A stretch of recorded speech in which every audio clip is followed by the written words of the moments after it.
মুসলমানদের উৎসব শবে বরাত একটা হিন্দু মসজিদে দেখার জন্য আসলো না। মুসলমানদের উৎসব শবে কদর একটা হিন্দু কোনোদিন চাওয়ার জন্য আসলো না।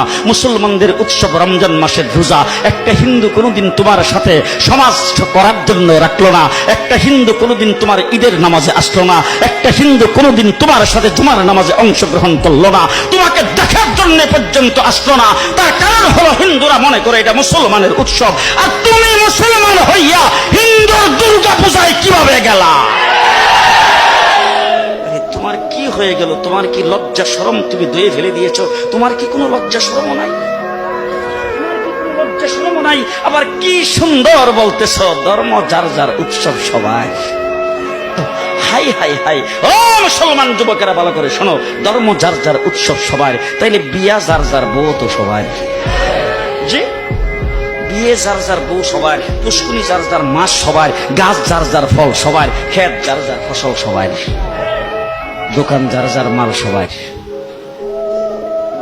এখন ঘুমাইছে কি কথা বলেন না কেন?